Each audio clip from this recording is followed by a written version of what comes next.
Let's get right into it. Let's do the Trump indictment. Ladies and gentlemen, Donald Trump officially has been indicted by a grand jury. Yesterday, you guys already know, we celebrated it. This is Hogwatch time, of course. I wore a suit yesterday for the indictment, and I will wear another suit on Tuesday, which is when Donald Trump is slated to be arraigned. Okay? Donald Trump, of course, thinks he's been indicated. So there's that as well. But here, you want me to watch this MAGA hog tier? Let's go. Tears of the MAGA hogs. Well, guys, this is a sad day in America. And if you're a fucking idiot that supports this indictment, you can fuck right off. This is complete bullshit. This is a dark, dark day for America. And she's right. And she should say it, sister. Legends of Zelda, Tears of the Hog Kingdom. Fuck yeah. Everybody should wake up. Wake up, people. Our president is arrested by the deep state pedophiles. Right now, I want to talk about how we got here and what is going on and what we can expect. Damn, they got Don Lemon getting up, dude. That's how you know this shit's serious. Going forward, I want to bring in now our senior legal affairs correspondent, Paula Reed. She has been following this from the very... Oh my God, Megaphonics' link privileges have been revoked? Oh no.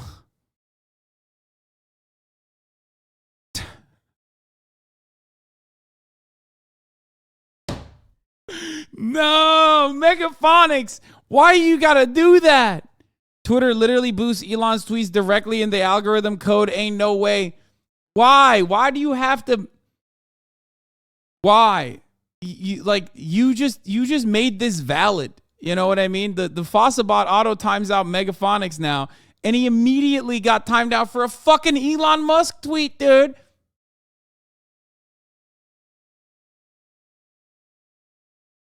"41-time band champion, dude. The band champion."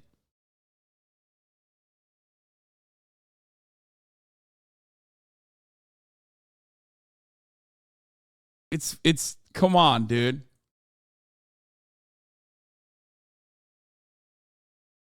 Wait, I can't even untime him out. Oh, he's probably not even timed out any longer. It's 30 seconds.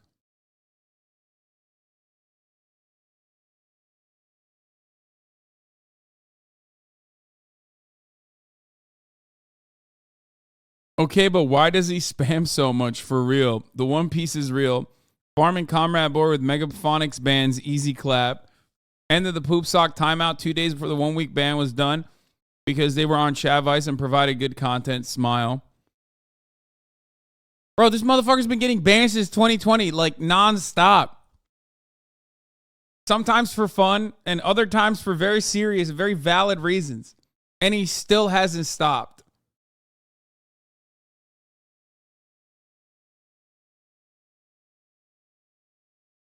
Hot take, Mega Elon links over Weeby Bill Maher links. Agreed. That's true, actually. Yeah, there are always... See, the one thing is, there are always going to be people that are worse than you in the chat. Okay? At least Weeby will post like the Bill Maher link one time, and then out of respect for him, I just refuse to lean into it, refuse to recognize it. Just to, not bully him as aggressively, especially now that he's a moderator too, you know what I mean? But with Megaphonics, it's like impossible to avoid because he fucking constantly spams it. I tried to torpedo Megaphonics, but you missed it and he did it to himself. Check my logs right before he got timed out. Hog Union, Boss Trafficking Fence, Security Hog Brutality, Keg W. What is this? HasanAbi, Megaphonics asked me to ask you if we could listen to the Twitter space about the algorithm going public. To dunk on Elon, of course.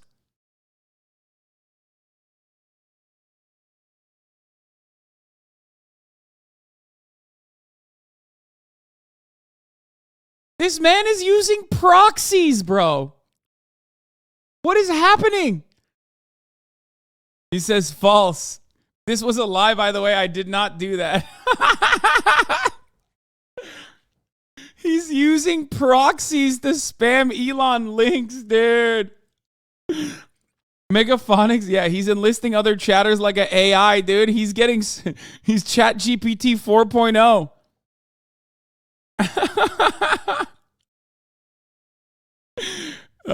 Okay, this is all good fun. All right, let's get back to it. Let's get back to serious stuff. This is how much Megaphonic spams. Yeah, he does not stop spamming.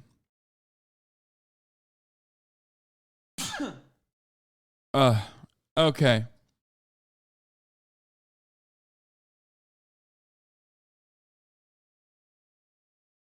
Just dumb motherfucker Charlie Kirk kicked in. Oh, he's wearing the hat. That's how you know it's serious. Okay, let's watch. Good morning to you. What are you learning about still the indictment and what we have to go through, and it is still yet to be unsealed? It's amazing. Even the former president's attorneys still don't know the charges that that have been filed under seal. Now, that's because they want to treat him the same way they would treat any other defendant. And what we're expected to see on Tuesday is that he will go before a judge, he will be fingerprinted, he will be photographed. Again, they want this to be like any other case, but Don, we know this is unlike any other case in U.S. history.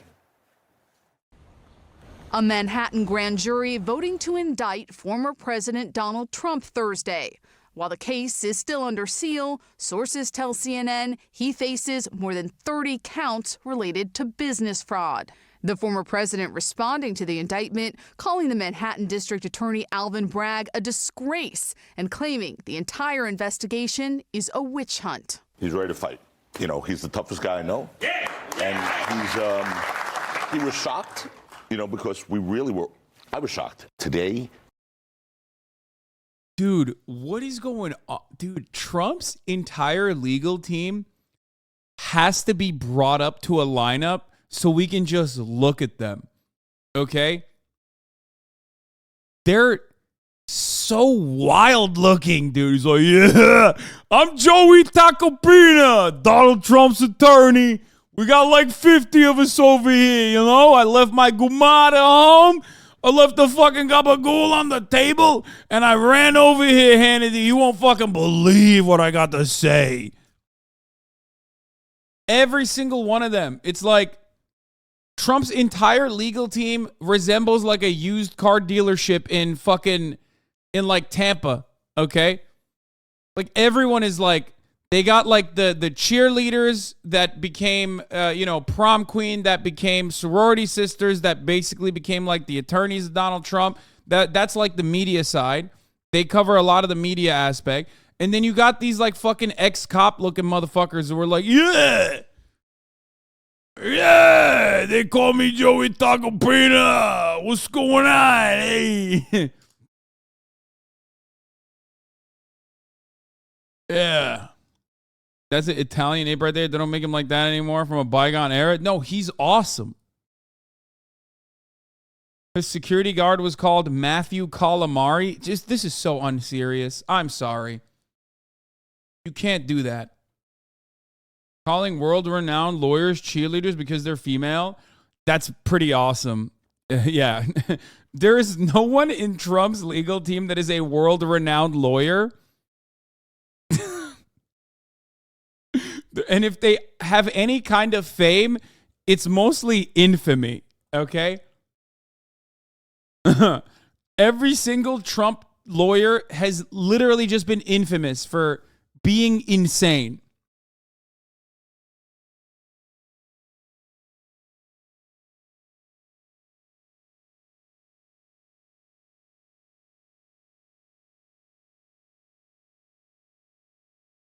Wait, hold on.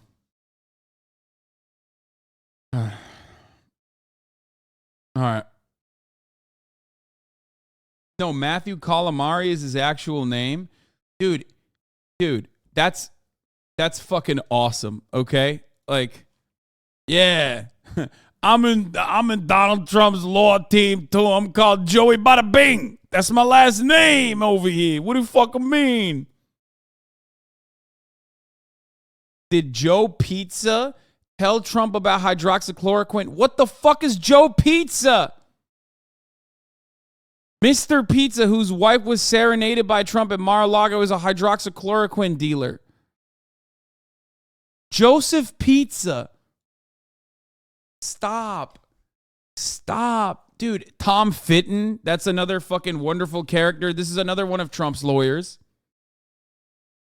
I know you guys know about Tom Fitton, my man Tom Fitton. Okay? Fitton this dick. The most jacked lawyer in America.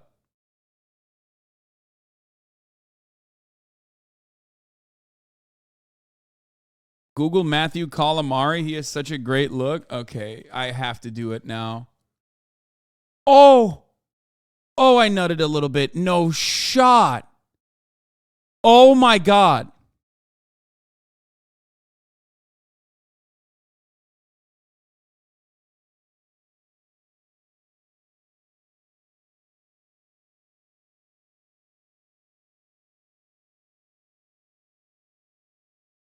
Donald Trump is the greatest president. Donald Trump is the greatest president of all time. Nothing compares, dude. Meet Matthew Calamari, a loyal Trump employee of 40 years, reportedly under scrutiny in Trump Organization investigation. Matthew Calamari has worked for Donald Trump for 40 years and is the COO of the Trump Organization. He and his son reportedly oversee the vast surveillance operations on company properties. The Manhattan DA is reportedly examining his conduct in its Trump Organization investigation. Matthew Calamari.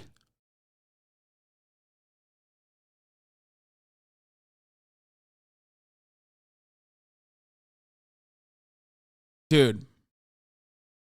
Isn't there a rumor that Melania is banging this guy? This guy? Really?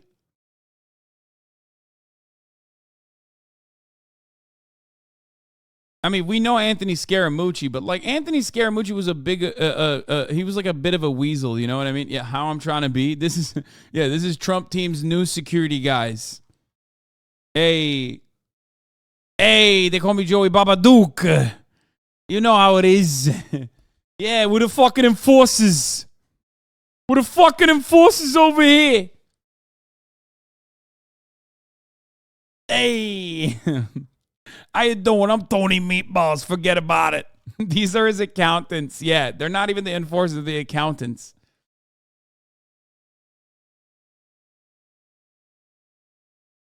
Hey, paisano, you better fucking watch it. It's like, my man is like 8 generations in, and he's still like using Italian slurs and Italian verbiage for no fucking reason. You know what I mean? It's like, bro, what do you mean? You literally grew up in Bergen County. You don't know anything, okay, about Italy. You've never been there. You can't speak it. Why do you still have an accent?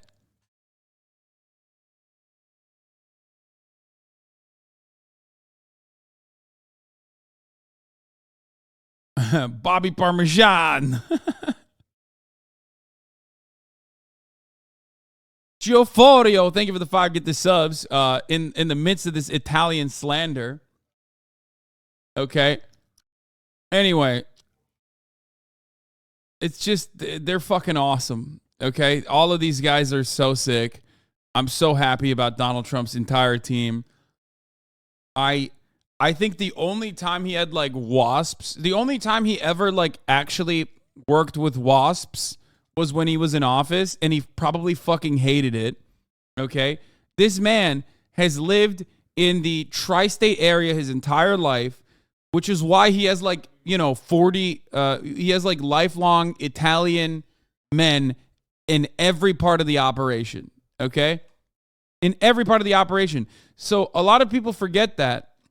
They forget that he was like an Atlantic City guy. You know what I mean? They forget that he had a fucking casino. He's a real estate guy from New York and New Jersey. So, did you say wasps or wops? No, I'm not using like some old ass fucking anti-Italian slur. Wasps, white Anglo-Saxon Protestants. Like the only time Donald Trump has actually been around white Anglo-Saxon Protestants that he had to work with is literally when he went into DC. And he had all these like fucking annoying like Anglo-Saxon weirdos who were like, sir, you can't actually say that. You know what I mean? Meanwhile, these are the fucking guys that he worked with his entire life. The rule of law in the United States of America died. The indictment concludes a years-long probe investigating a hush money payment to adult film star Stormy Daniels to remain silent about an alleged affair with Trump, an affair Trump denies.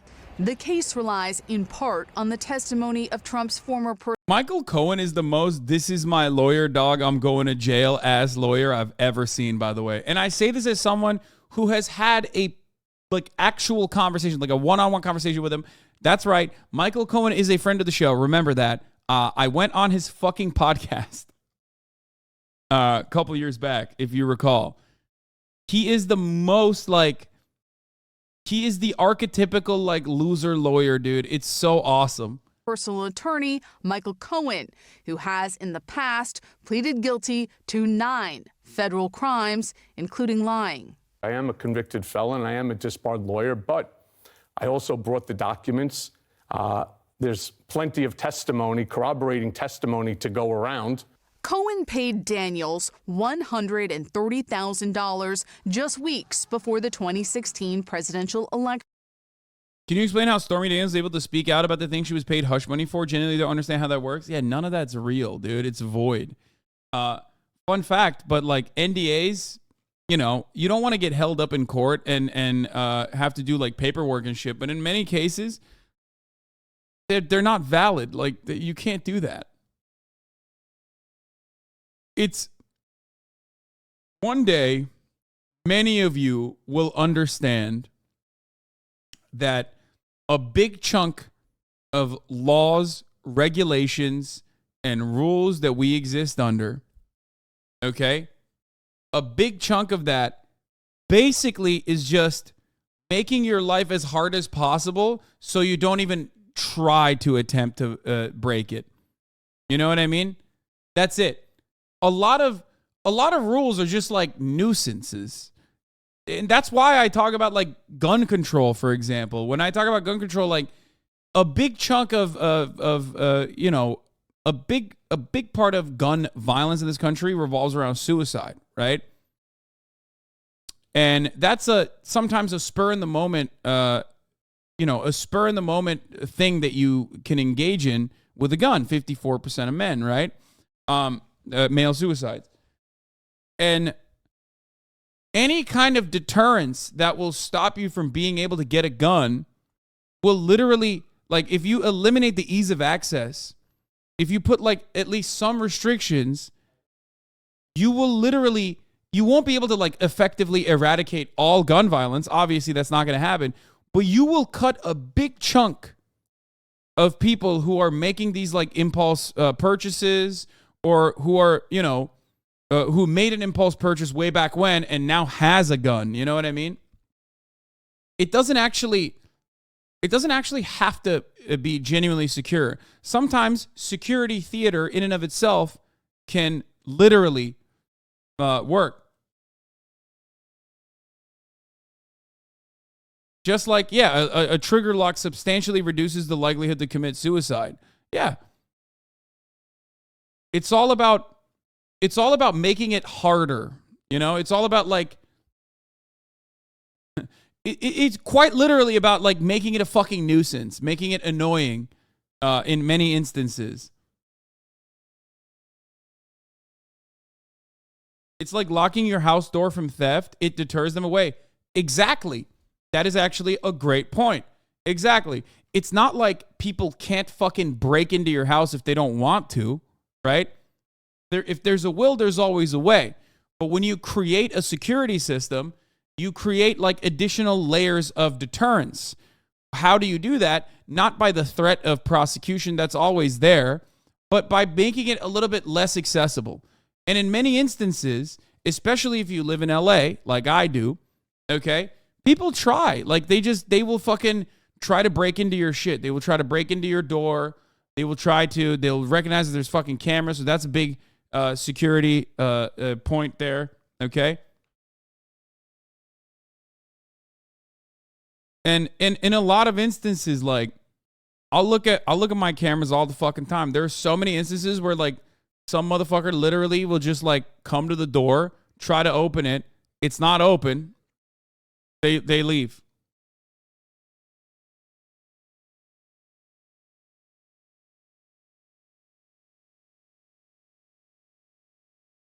Conservatives think if you can't stop every act, then there's no point in regulating it because evil people will find a way. Yeah, I mean, the entire purpose, again, is just like, the entire purpose just simply revolves around making it as difficult as possible. That's it.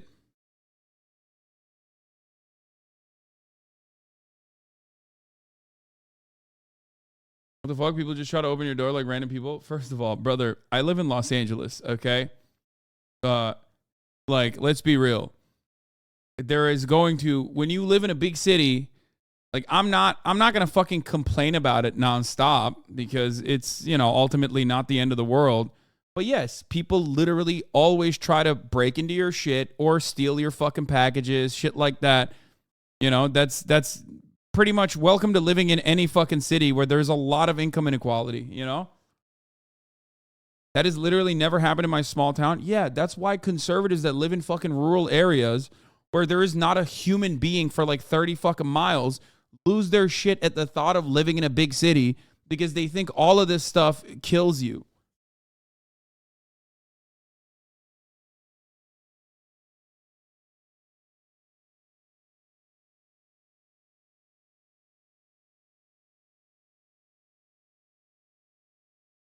Anyway.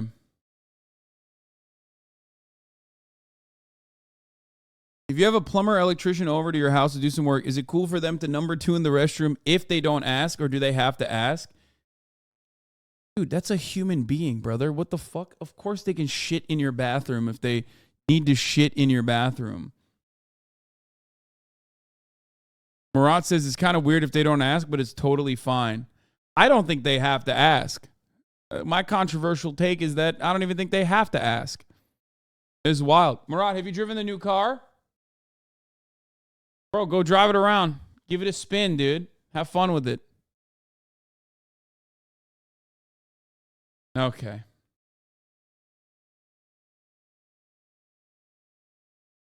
Like we were driving to the dealership earlier today, and Murat was like, look at the car in front of us. It was a Prius. It was a little banged up. And he was like, notice something on the fucking license plate? Because in LA, you have to put a sticker on your license plate, right? You have to put a sticker on your license plate for what year, like your up-to-date registration. Okay? Like, that's how you know that dude lives in a shittier neighborhood. I was like, what do you mean? He goes, look at the scratch marks on the tag. Apparently, people basically put scratch marks and slice the sticker on the tag specifically so that it doesn't get stolen. Because apparently people just like fucking literally steal it. I'd never even thought about that. Yeah. That's very common law. I didn't know that. Fucking not common to me. I'm out of touch, baby. People don't do that. I know that like the stickers basically come with slits in it, but I never actually thought about like literally slicing it with a razor specifically so it's like harder to rip off.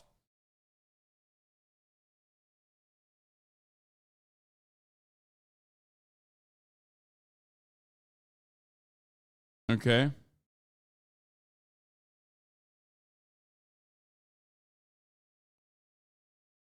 Anyway, we're going into like a million different places here. Let's get back to our king, the Great White Hope. According to court filings, the Trump Organization reimbursed Cohen $420,000. It's a fight against his rejection of truth and his manufacturing of stories that really motivated her. The Manhattan District Attorney's Office was also asking questions during the grand jury proceedings about Karen McDougal. She was paid $150,000 by the company that publishes the National Enquirer to stay silent about another alleged affair with Trump.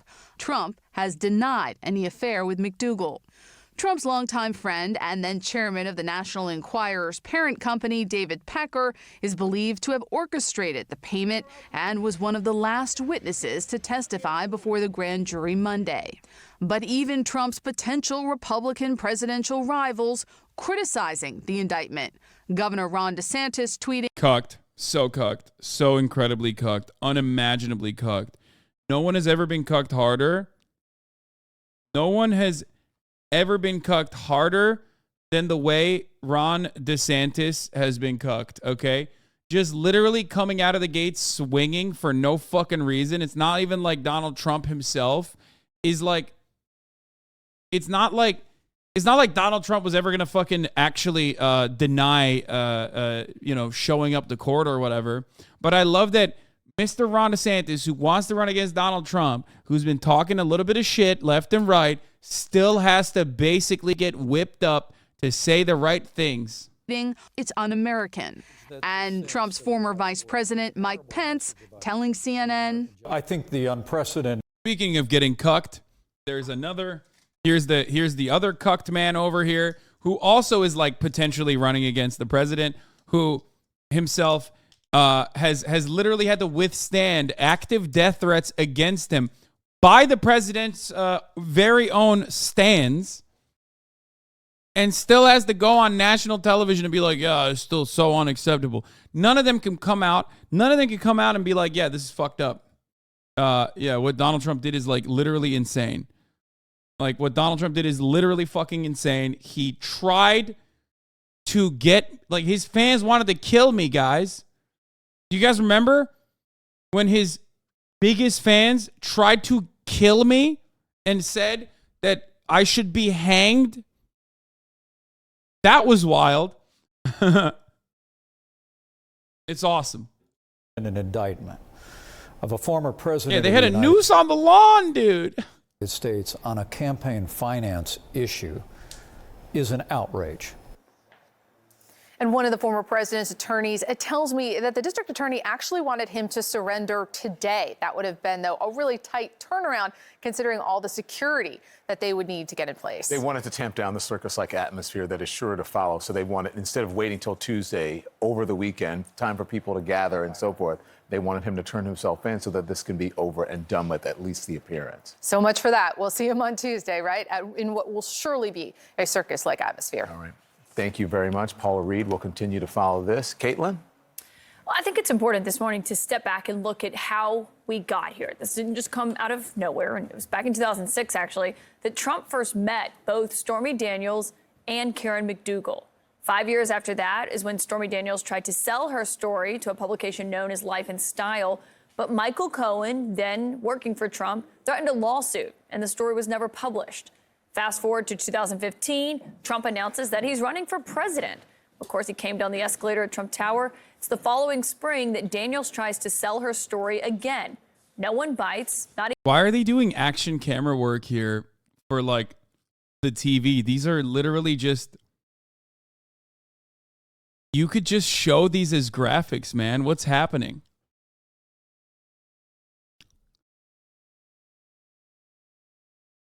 That's so odd. Not even the National Enquirer.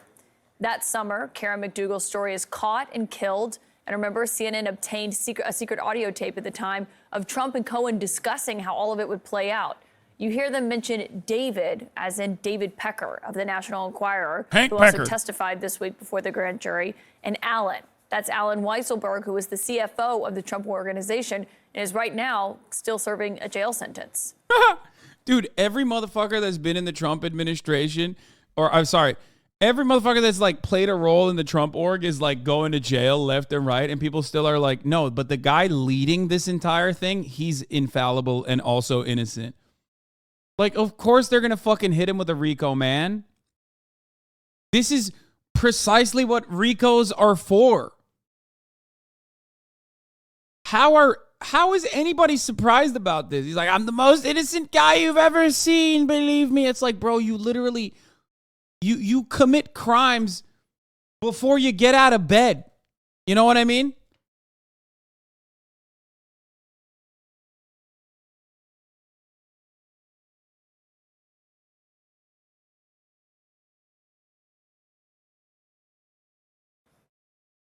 I need to open up a company for the transfer of all of that info regarding our friend David. So I'm all over that.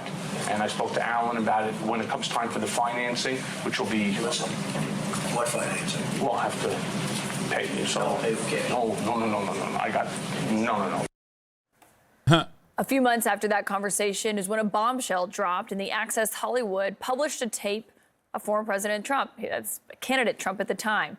The very next day. One of the funniest parts about this, though, like, is that if someone legitimately tries to do something fucked up to Alvin Bragg, like, they're gonna literally go to jail for a former president that does not give a fuck about them. Okay, it's the same exact fucking meme that played over and over again since January 6th. Like, these people putting their lives on the line for a dude that straight up does not care about you at all and very likely has committed crimes and will continue to commit them as well.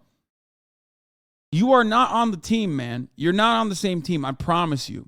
On October 8th is when Daniels seemed to sense there was an opportunity to pitch her story once again. After years of failing to sell it, this time there was interest. On October 10th, 3 days after the Access Hollywood tape and about a month before the presidential election, Michael Cohen agreed to pay Stormy Daniels $130,000 in exchange for her silence. That deal threatened Daniels with severe financial penalties if she ever spoke about the alleged affair.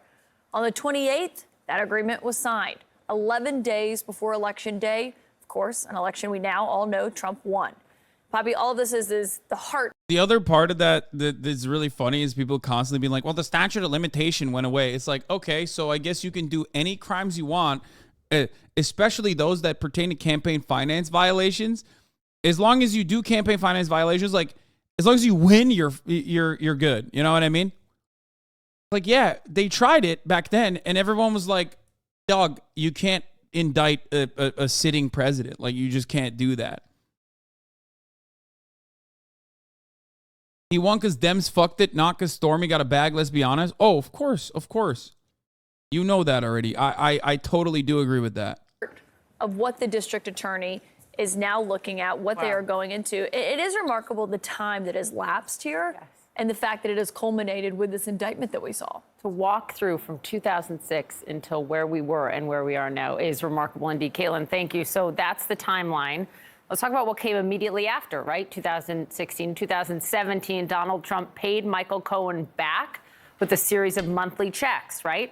$35,000 a month after month. Different case, but when Michael Cohen was looking at charges, the DOJ said that those checks were accounted for as legal expenses, even though they were not part of any legal service that he provided to Trump that year.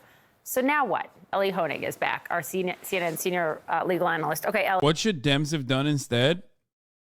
What? You want me to relitigate 2016? It's been talked over a million times.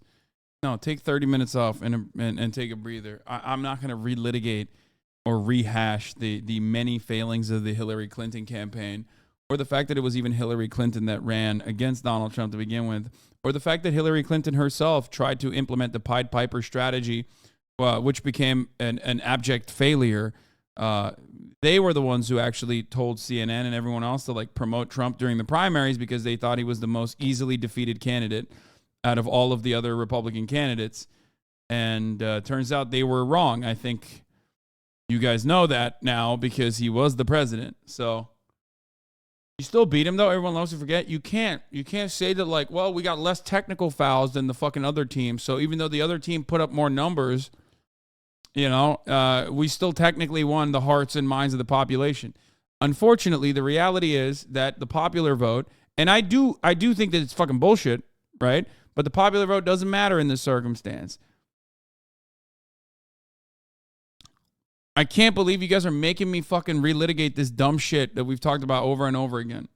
Ellie, Let's start, I guess, where we are now, where we'll be on Tuesday. What happens now? Yeah, Poppy. So this is historic. This is unprecedented. But you know what? It's just a case as well. It will be titled People of the State of New York versus Donald Trump. So what are we going to see on Tuesday? This is what we call an arraignment. It's a first appearance in court. Donald Trump will be, in all likelihood, fingerprinted. He may have his mugshot taken as well. Mugshots, by the way, are typically not available to the public under New York. Bro, you know that shit's going to leak. Are you kidding me? If that doesn't leak, I'm going to be so pissed. Because, like, that leak in and of itself is good for both Trump because, like, he will look like a badass, you know what I mean? And it's good for, like, the liberals to jerk off to. Yeah, so, like, that's bipartisan, you know what I mean? That's as bipartisan as, like, giving the American military $800 billion in discretionary spending. Like, everyone will appreciate that. It will genuinely boost, like, there will be a noticeable boost in the Trump MAGA economy. What I mean by that is, for those of you, if you've never been to a Trump rally, a lot of Trump supporters are like deadheads. They follow him around everywhere and they sell Trump merchandise. Like the Alibaba drop shippers of the Trump world, the Redbubble Trump shops. Those guys are going to be selling so much Trump mugshot merchandise. Like it will be crazy. State law. At that proceeding, the indictment will be unsealed. That's when we'll see it. That's when we'll know what the charges are. The judge will read the charges to Donald Trump, ask him to enter his plea. He will certainly plead not guilty. And then the judge will almost certainly release Donald Trump on what we call his own recognizance, meaning come back when you will. One important thing I want to notice, this court where we're going to be is a state court. It is called, somewhat confusingly, New York Supreme Court. You hear Supreme Court, you think of 9 justices in robes. The Supreme Court here means the trial level court in downtown Manhattan. After that arraignment, we're going to be into the trial process. We're going to have motions. Watch for Donald Trump's team to ask to downgrade or dismiss some of the charges. Then discovery. Prosecutors have to turn over all their evidence, good and bad, to the defense. Then we will get to a trial. If there's a conviction, we will get to sentencing. And then it's all got to go up on appeal. So we are at the very beginning. Need to share with him behind bars and an eagle bursting through to free him. Oh, I love that. Depends on the risk. There's a small factor they could argue he's a risk to incite violence. You guys are crazy. No. That's not. Come on, man. He's rich. And he's 100% not a flight risk. No way do they fucking. No. I know you said small, easy chance, but that's actually just copium. I think that is actually just like you wanting for it to happen and that actually motivating you to feel like it'll happen. First of all, Donald Trump is not a flight risk. Let's be real. Especially for a case like this. Okay? There's no way. Like, what do you mean? This is a nothing burger for the most part. Like, no shot. He's definitely a flight risk. No, he's not, dude. He's above the law. Guys, what the fuck? Donald Trump is literally above the law in every sense of the word. He is so above the law that, like, this trial, depending on what we know so far and a lot of the speculation that we have on, like, what the charges are, because we don't know exactly what it is, and we're going to find out on Tuesday. Big day, by the way. Tuesday is going to be a big one, lads. Right? Because once he's arraigned, the grand jury indictment will be revealed, like what the charges are. We'll find out about all that shit. So he won't flee to Russia to suckle on Putin? No, dude. What the fuck? Why? I feel like I've done a good job, I think, of describing to people like why I cover this story and how I cover the story for pleasure and for fun, while simultaneously describing to you that it's all not that serious. Like, I mean, it's unprecedented, but it's still not that serious. Like, this specific RICO, as far as we understand, is going to be basically mishandling campaign funds, and also, most likely in prior circumstances was considered a misdemeanor. And in prior campaigns, people have just basically paid a fine, right? So just understand that, like, unless there's something bananas going on, which I don't think there is, I have no reason to believe that there is something super serious happening here.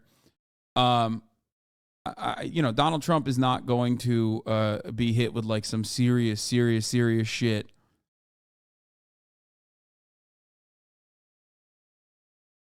It's serious because it's unprecedented, but the charges themselves are not serious. Yes.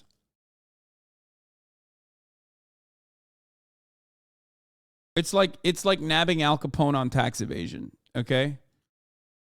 That's one of the best ways to describe it. The Georgia case, in my opinion, is significantly more serious. Another case that's serious is the DOJ case on January 6th. These are actually legitimate ways that Donald Trump could face some level of legal scrutiny. Okay? But this individual case, as far as we understand it, doesn't seem to meet the muster of something that will like lock him in jail or anything like that. But it's a lot of fun. Would be serious if it was you or us, though. Well, we would not be fucking engaging in campaign finance mishandling because we can't do that. We're not running for president or office. Those laws are basically designed intentionally to not be as aggressive because the only people that could violate those laws are people who are already like in proximity of power. Does that make sense? It's like,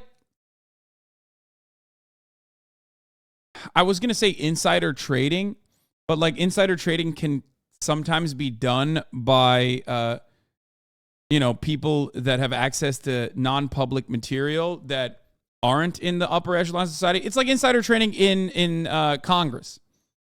Ain't nobody's going to prison over that, okay? You, the everyday average salaryman, if you tried to do some shit, if you like had access to that and you tried to do it and you made a big bet, okay, you might actually be scrutinized. You might actually go to jail. Might actually go to prison. But like, Nancy Pelosi's not going. Paul Pelosi's not going to jail, right? People in power, unless they fuck over other wealthy people dramatically and significantly, are never going to go to jail. What do I always say? You steal from the poor, you become rich. You steal from the rich, you go to jail. That's how it works. Of a very long process. Let's talk about potential charges here. John Miller broke the news last night. This indictment has 30 plus counts. What could they be? Yeah, so we know that there's over 30 counts. That doesn't necessarily correlate with seriousness, right? But let's take a look at what it could be. If these charges are based on the hush money payments that Caitlin just laid out, we could be looking at a state charge for falsification of business records. The idea there is if they falsely log these payments as attorney's fees, that would be a misdemeanor, meaning the maximum penalty is 1 year. No one's realistically going to go to jail on a misdemeanor. However, if prosecutors can prove that those records were falsified in order to conceal or commit some other crime, some second crime, then we're talking about a Class E felony. That's the lowest class. It goes A to E. Okay. The max there would be 4 years, but the judge still has discretion to give no prison time. Now, what might that other crime be? Could be a potential campaign finance crime. A little bit of a legal difficulty there, though, because it's state court, remember, but we're talking about a federal election. Can you talk, though, Ellie, about the fact that what the prosecution is going to have?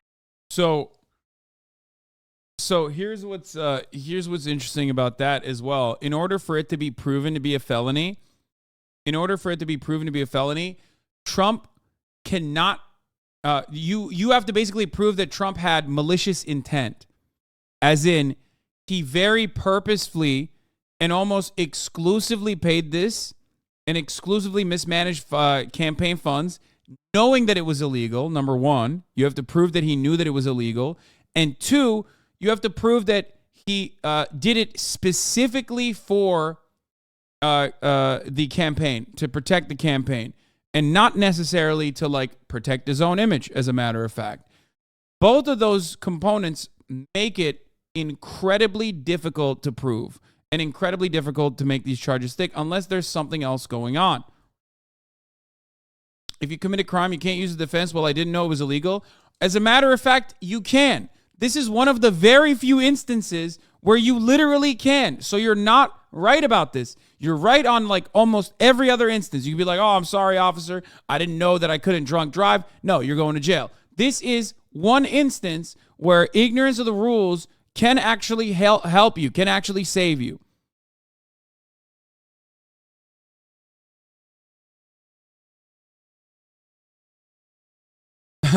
The bar for campaign finance violations is so high. Gee, I wonder why. Exactly. The bar, on the other hand, for campaign finance violations on the donor side is a little bit lower, but still very fucking high. And even then, you have some fucking idiots like Dinesh D'Souza who did straw donations who can't even fucking clear it when you could literally max out to whatever fucking candidate you want by pumping money into their super PACs, which is wild. The fact that Dinesh D'Souza fucked up campaign finance violations, did campaign finance violations so deliberately and still, by the way, lost. His candidate lost by like 75% of the fucking vote or something, by a 75% margin. It was crazy. He was too dumb to do fucking max out campaign finance violations. He was too dumb to just like use a 501c4 or something like that. Awesome. Incredible. Absolutely fucking bananas mode. Anyway, let's continue. Have to argue here to try to try to succeed on these charges is they're going to try to have to tie a federal crime to a state charge, and that is uncharted. It has never been done in this way ever in the history of the state of New York. When you hear Trump's legal team say these charges are unprecedented, to an extent But they're that's not. true. Right? I mean, Well, falsification of business records charges happen all the time. But the combination, the way they're doing it. That's the unprecedented part. That, again, we are in state court here, and they're looking at potentially charging a violation of federal campaign law. That's going to go to the judge before it ever gets to a jury. Quickly, Trump's defense? Trump's defense is going to be, the main defense is going to be, he's going to attack Michael Cohen. Michael Cohen's the star witness. People can decide. The jury will decide if they believe him. Trump's team is going to point out that Michael Cohen has been convicted of perjury and fraud. Personal animosity, I mean, to say the least, Michael Cohen despises Donald Trump. And they're going to argue that he's made inconsistent prior statements. But Michael Cohen, the prosecutors are going to argue he's backed up by other evidence, and you can believe him. Or other people, which Bragg's team may need. Okay, Ellie, thank you. So helpful.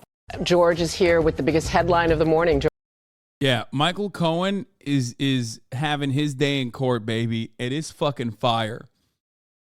I mean, he went to prison for this. Like, he literally went to prison for this. This is so awesome for him.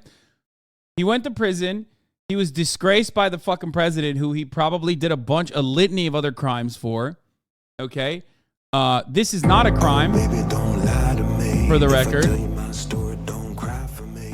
For those of you who think this is a crime, it's not. This is Michael Cohen's Mea Culpa theme for the podcast, Mea Culpa. The most Sopranos coded podcast theme of all time. Absolute fucking slapper. Woke up this morning.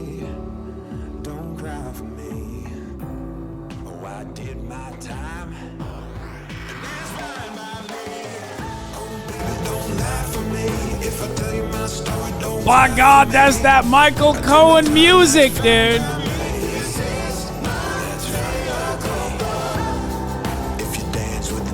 Oh no, get the chair! It's Michael Cohen with the chair!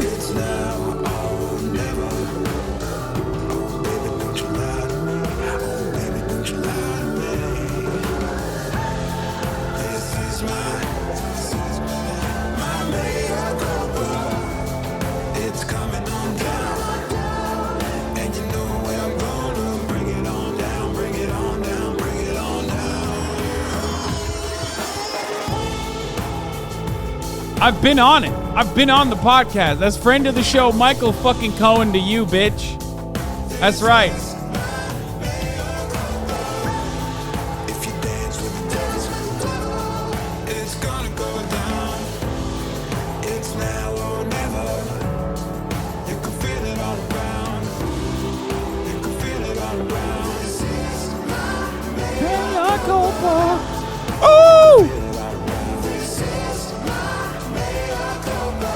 Michael Cohen's got nothing going on his podcast that deserves this level of a fucking banger as its intro, okay? He has done nothing on his podcast, including the episode that I was on, which I think was a great episode. Highly recommend you check it out.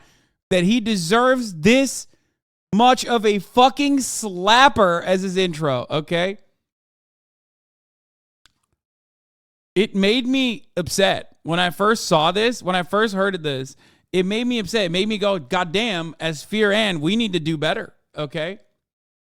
Yeah, here's the episode for those. Wait, back. I guess they weren't using this back then, were they?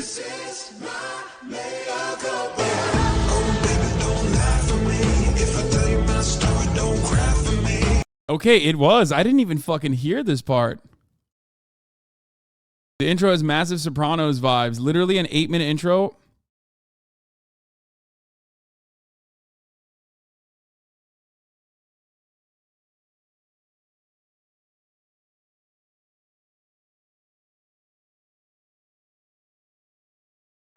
I think it's because I think the reason why we never saw this is because what is this Kith Columbia drop? Oh, this shit looks kind of cool. Okay, that's how you know Gorpcore is out, by the way. Now that like they're doing Kith collabs, it's over.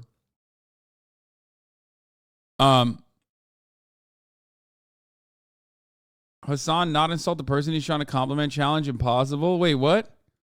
I mean, I'm not like I don't really care about complimenting Michael Cohen. Let's be real. Dude, we haven't gotten through like one fucking video today. Jesus Christ.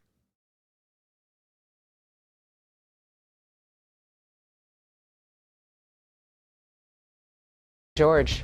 Learning more about the indictment of former President Trump right now. And with us this morning is ex-attorney and fixer Michael Cohen, also author of the book Revenge, How Donald Trump Weaponized the U.S. Department of Justice Against His Critics.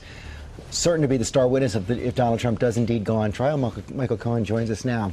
What a journey this has been for you over the last several years, many years in the service of Donald Trump, many years in jail after turning on Donald Trump being convicted in a case connected to I'm not gonna lie, he looks like shit, dude. as well. So how did it feel yesterday? You know, you may remember, bro, he does not look good. What is happening? My man needs some fucking some of those new snail pads under his eyes for those eye bags, you know? Dude, I know so much about self-care. Now it's crazy.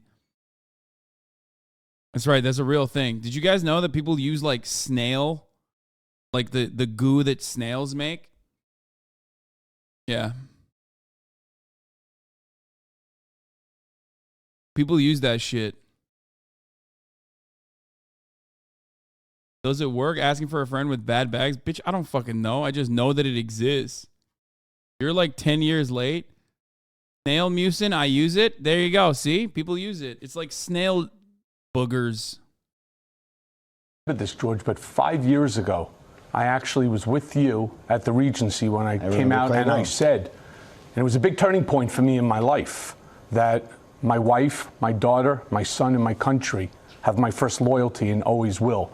And it was that meeting that actually changed the route that I was taking. How so? Because I decided that really my loyalty can no longer be to a man who doesn't deserve it. And my loyalty, again, belongs to my wife, my daughter, my son, and my country. Oh, my God. He is such a bleeding heart liberal. I can't stand this kind of shit, dude.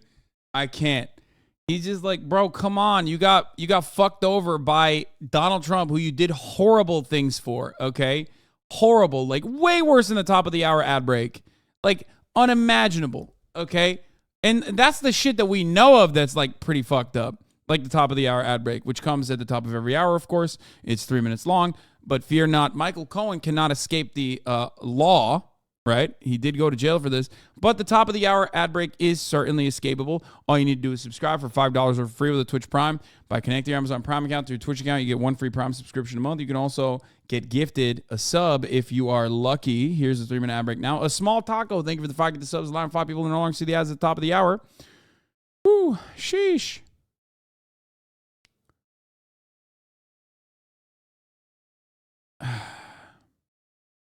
There was a long time there where it looked like Donald Trump would not face charges on this matter.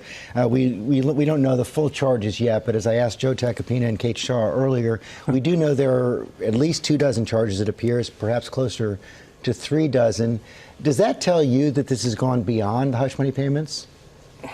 You know, I don't want to get into the topics that I spoke with the district attorney's office. It's not really proper for me at this time to do it. I think what we all need to do is just take a little bit of a step back, trying to figure out what is in that sealed indictment. Very soon, I promise you, it'll be released. and then we'll all have the opportunity to opine on it. But you can say, based on your questioning, I know you can't talk about what happens inside the grand jury, that you are not the only witness in this case. You may be the star witness. You're not the only witness in this case by any means. Thank goodness for that. Yes, I am not the only witness.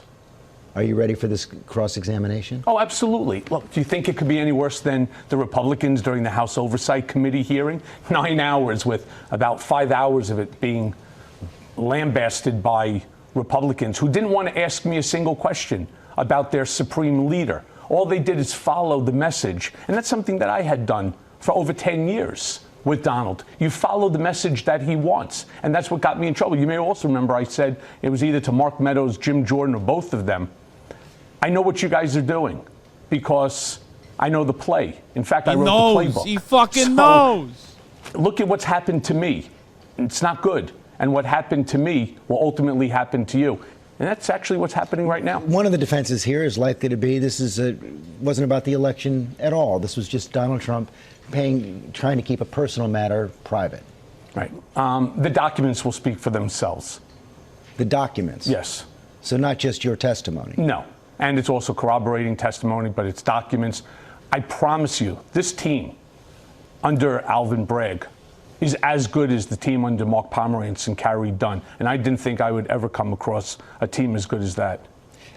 How do you expect these next several weeks and months now to go for you? Difficult, because part of the Trump playbook, I talk about it in Revenge all the time, what Donald Trump's playbook is all about is to disparage and to denigrate. And they're going to come at me every single day, like what Joe Tacopina does, like what Bob Costello did. They're going to try to attack my credibility day in and day out, thinking that they're winning the war, which is really his freedom, when you're not. In fact, instead of playing the media game, he should be worrying more about a court of law, not a court of public opinion. You also have a podcast, Mea Culpa. Are you going to be able to keep up with that as this goes to trial? You're expecting maybe there might be a gag order from the judge? No, because I'm not. It's another mistake that's made about me. I am not a cooperating witness. I'm not under a 5K1. I did my time. I spent 13 months out of a 36-month sentence at Otisville. I had 18 months on supervised release. I'm still actually on paper with supervised release. I had home confinement for 18 months. I'm not under any specific gag order. I can do whatever I want, which is, of course, why I'm here today. But, one of the things, since we bring up Tacopina and Costello, what I really would recommend to Donald, if you wanted to ask me my advice, I would say you really do need lawyers that are competent. This clown show of counsel makes absolutely no sense to me. He doesn't know the facts. How could you sit there and try to represent your client when you really have no idea what you're talking about? It's just bravado. And it's the bravado to a party of one. And the party of one, of course, is always Donald Trump. It's all about inflating his ego. You're past the point of wanting to inflate your ego. Now this is about a criminal indictment. That's where I want to end up. You're in the foxhole with Donald Trump for many fights like this, when you were on his side, when you were his fixer, when you were his attorney. What do you think he's really saying, feeling, thinking right now? Oh, he's seething right now. He is beyond angry for many different reasons. But the fact that he is being held accountable, something that he has no desire to ever be. He's never been held accountable. I mean, this is a man who held up the Bible and said he's never apologized to God because he's never done anything wrong. He doesn't understand accountability. And right now, Alvin Bragg has finally put that into his lap. Michael Cohen, thanks very much. Hi, everyone. I know nothing will come of this, but I'm so excited to watch the shit show since Cohen knows how to press his buttons. Do you think Kamala will stay true to her word? What? No. No, she won't. Also, no, we don't want Kamala Harris anywhere near this, okay? We don't, because she's not content. The entire purpose of this trial is content. Do you understand? Kamala Harris is the opposite of content. We do not want Kamala Harris anywhere near this. Did you guys hear what she had to fucking say about, I think it was like, what was it about, like she like I think was it about Russia? What the fuck was she talking about? She's so forgettable. Oh my god. She had a couple statements that she made about like, you know, criticizing Russia. I think no, it wasn't the Willow Project. No, recently, and like she's currently touring African nations, which is like, you know, do you want China to just like completely solidify support from every African country? Because oh, it was about China, I think maybe. Or no, I don't think it was about China. She's doing random side quests right now. But basically, like, there's no better way to solidify Africa's support for China by like sending Kamala Harris down there. It's just like you're cooked. You're absolutely cooked. But she had a statement. She released a statement. It was so bad. It was so fucking like useless and bad. Anyway, I don't want her to come back and tarnish this content machine. Attorney Joe Tacopina. Joe, thanks for joining us again this morning. So your team got this call from prosecutors last night. What did they tell you exactly? Not too much, other than there's been a true bill, an indictment, George, and that we're working out logistics for an arraignment for next week. So you then called President Trump. What was his reaction? Initially shock, I will tell you. Why was he shocked? But after he got over that initial, you know, George, because at the end of the day, we were really hoping, and he was hoping that rule of law would have prevailed. And you know, look, but he had predicted his own arrest. He predicted his own arrest based on a leak, George, that had happened about 3 weeks ago, where there was a law enforcement meeting that was happening the day before to go through the logistics of an arraignment. So he predicted it based on rumors and leaks and whatnot. And this case has been permeated with rumors and leaks. You know, as of yesterday, there was a 4-week adjournment in the grand jury proceeding. So, you know, it was shocked because this actually is coming to fruition. I was always hoping that rule of law would have prevailed, George, but in my opinion, and I don't say this with pride or pleasure, in my 32 years as a lawyer, both as a prosecutor and defense attorney, I feel like the rule of law died yesterday in this country, and it's not something that I'm happy about. Well, you're saying that, but you haven't seen the charges yet. There have been reports that there are at least 2 dozen, maybe up to 3 dozen possible charges. Does that surprise you? Does it suggest there may be more here than you're expecting? Not at all. It's still, I believe, all focused around this Stormy Daniels confidentiality settlement agreement, completely legal settlement agreement that was made years and years ago. I think what they've done was take each check or payment and an extrapolated account out of that. But I don't think it's going to be more than what we expected as far as the factual patterns are concerned. So what should we all expect next week? George, you know, it's a great question. This is unprecedented in this country's history. I don't know what to expect other than an arraignment. You know, and what will that look like? Through that normal process.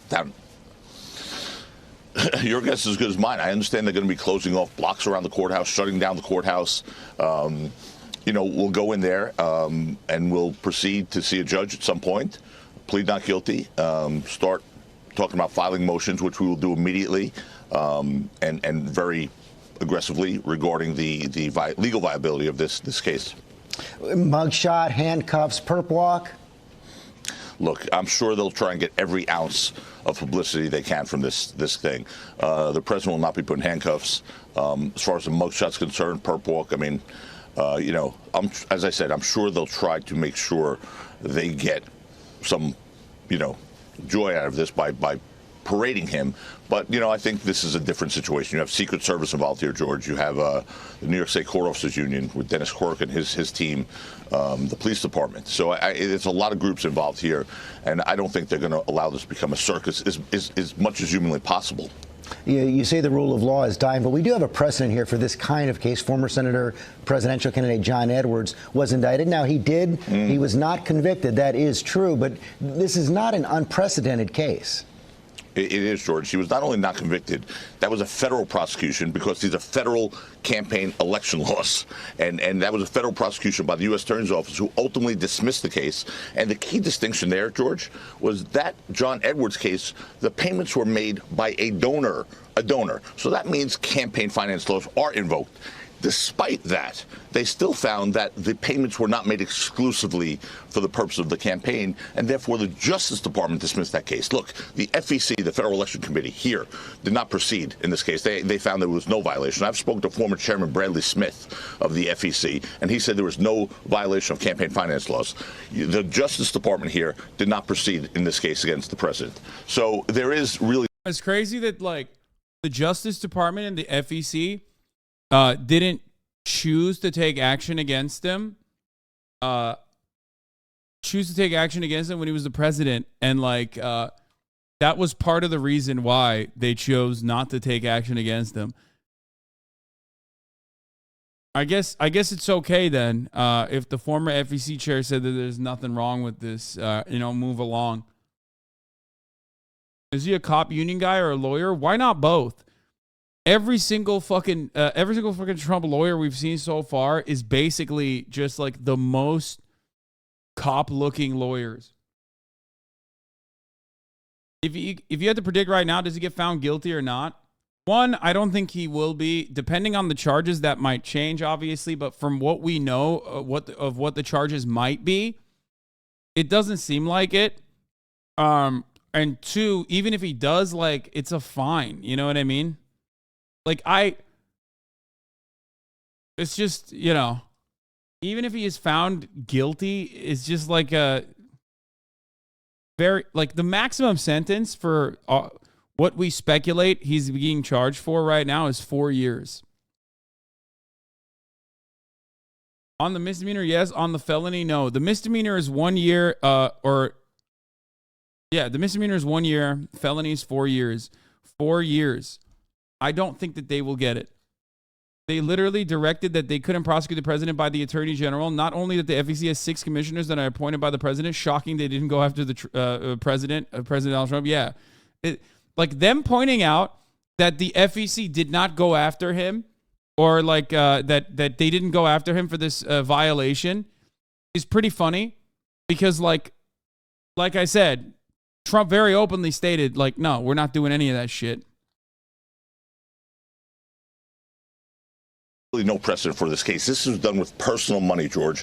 That's the key distinguishing factor. And when it's done with personal money, it's a bright line test. Statutorily, the law says this: if the payment was made with personal funds, and it would have been made irrespective of the candidate's campaign, it's outside of campaign finance, and clearly that's what you have here. Well, that may not be what Michael Cohen obviously is going to be testifying to. David Pecker, the former head of the National Enquirer. He's going to have to testify to that. George, he's going to have to, excuse me, I don't mean to interrupt, but he's going to have to testify to that.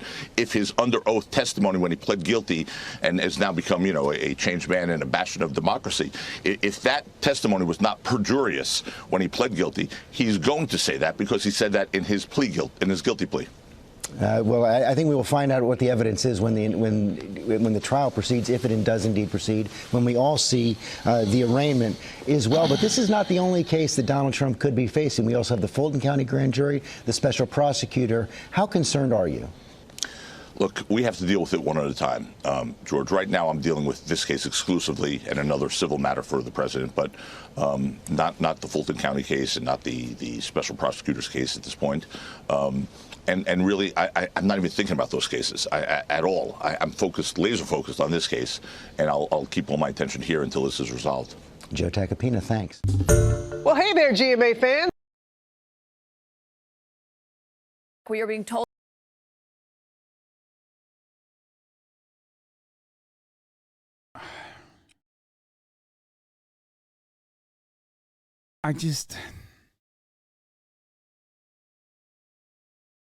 I got nothing on this, dude. You just sometimes got to sit back and let Joey Taco Piana spit. Okay? You just got to let the most coked up lawyer you've ever seen in your entire life manifest.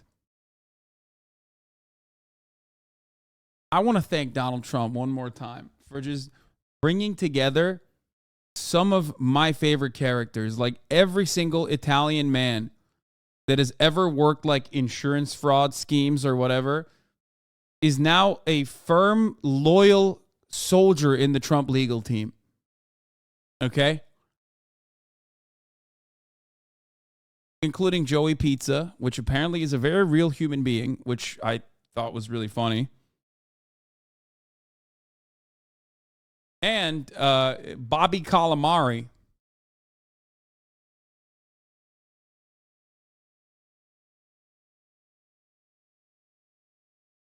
Yeah, Mr. Calamari,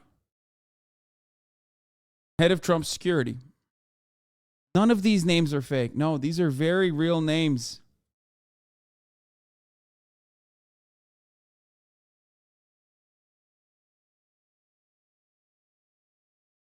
Told this morning that Trump's defense team is likely to attack the credibility of a major witness in the Manhattan District Attorney's case, Michael Cohen.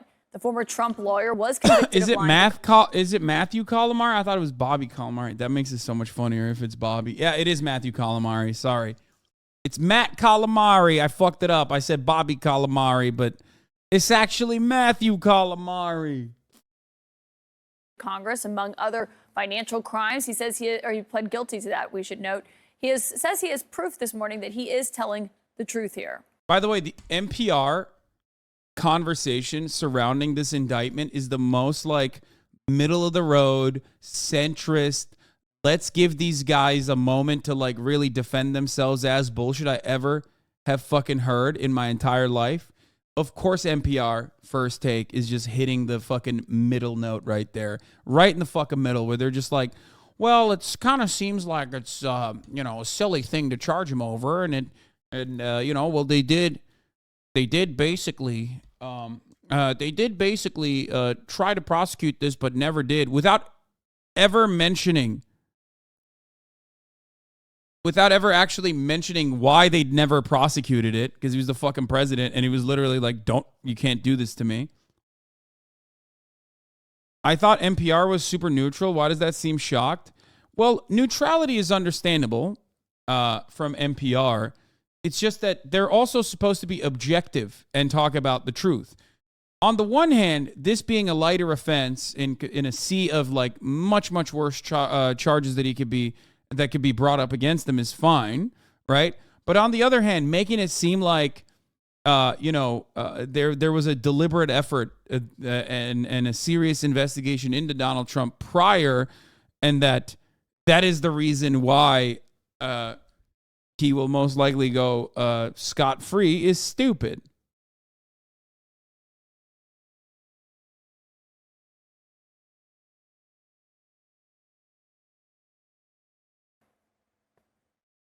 I am a convicted felon. I am a disbarred lawyer, but I also brought the documents.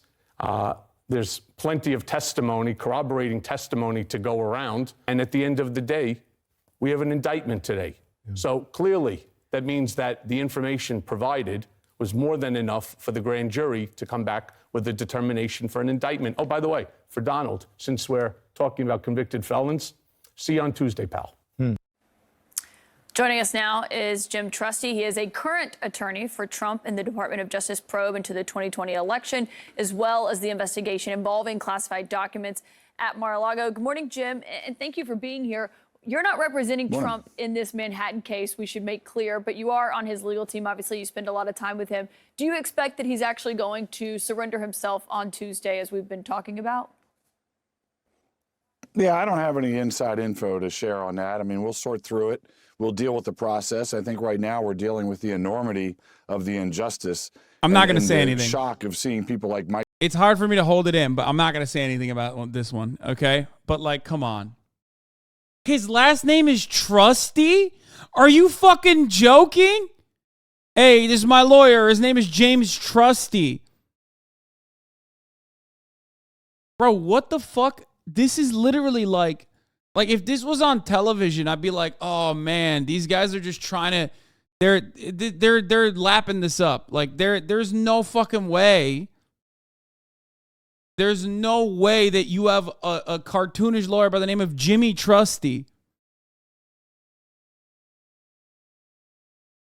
Like that, this is so stupid. I would be like, come on, like, be a little bit more creative. Really? Bobby Calamari and Jimmy Trusty? Like, what's next, dude?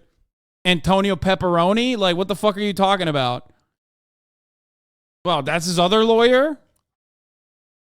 Michael Cohen touted as credible witnesses. Yeah, Saul maybe he'll Goodman. have Avenatti as a character witness. I don't know. But it's a really astounding bad moment in the history of this country. Why do you say that?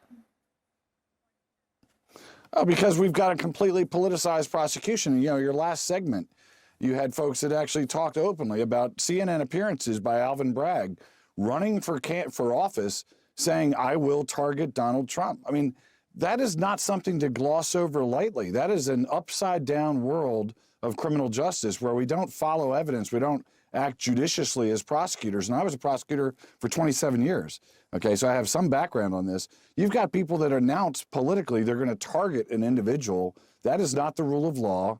That is not what this country was built upon. And so when you talk about Donald Trump being angry, he should be. I mean, I'm amazed he's not, more apoplectic, but he is right to be angry at political persecution, which is what this case is. Is he angry? Have you spoken to him since this indictment happened? No, I don't talk about that kind of stuff. Sorry, Caitlin. What's your sense of what happens I'm angry. between... How about that? What's your sense of what happens between now and Tuesday? Well, look, I'll tell you, the big picture is, if you're representing him on the New York case, you've got a lot of stuff to be focusing on, but one of them is going to be pretrial motions. I know Ellie in the earlier segment talked about how that's a part of the process. You don't usually win on a pretrial motion saying, hey, the government's got the worst witnesses imaginable, even if that happens to be true. You win on legal issues, and this case is all about, it looks like from the outside right now, mental gymnastics that don't add up. I mean, legal gymnastics that are going to fall apart. So I would think in very short order, you'll see a motion to dismiss or several motions to dismiss talking about this kind of impossible theory of stacking a federal crime. This is my lawyer, Mr. Win the Casey. Yeah. Yeah, Mr. Win the case. Like, what do you mean? It's just, hey, it's the case. Hey, what are you talking about? Okay. Yeah, no, they got nothing. These classified documents. No, the point about the classified documents case is not that he had them at this point. It's more so that he tried to obstruct the normal processes, which they literally immediately implemented on both Mike Pence and also Joseph Robinette Biden. If you remember, after the Trump shit popped off, they did this exact same thing to Mike Pence, and they did this exact same thing to Joseph Robinette Biden. And their reaction to the investigation was certainly not similar to Donald Trump's. In many ways, it didn't make sense that Trump personally decided to not collude with the authorities or even claim that he was actually collaborating with the authorities, and then simultaneously kept some of the files hidden for no fucking reason whatsoever. It just made no sense. It made no fucking sense. Into a state misdemeanor, statute of limitations issues, and very importantly, the intent to defraud that's an element of these false record-keeping charges. That's just not present here under even the most dreamy of Michael Cohen moments. It's not part of the case. So there's a lot to look at. I think there'll be pretrial motions that'll be hugely important and well-founded to dismiss this travesty. Those motions to dismiss that you say you're expecting, will those come before the indictment is unsealed on Tuesday, or what is your expectation there?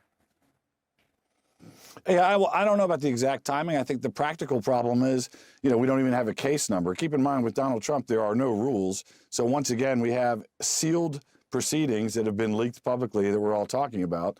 I mean, it's just kind of an amazing breakdown of due process and fair play. So we don't even have a case number at this moment, but it'll be soon. I think this will be something you can expect in days or weeks, not weeks or months. Okay, so you say there will likely be a motion to dismiss this. That's important. You are representing Trump in the January 6th investigation, in the classified documents investigation. There are several investigations now facing him, including with this indictment. How does the legal team manage all of these investigations at once? Well, we've got a good team. We've got a lot of different... You kidding me, lady? You know how many Italians? You know how many fucking Italians are in the tri-state area working on this right now? Don't make me bring up Bobby Calamari. We got more Italian lawyers working on this than ever before, all right? You fucking kidding me? They don't call me Jimmy Trusty for no fucking reason. Got a bunch of real lunch pail guys over here. They're fighters, all right? They're fucking fighters. We got Giovanni Carbonara. We got Alfredo Spaghetti. I'm just naming fucking foods now. Fuck it.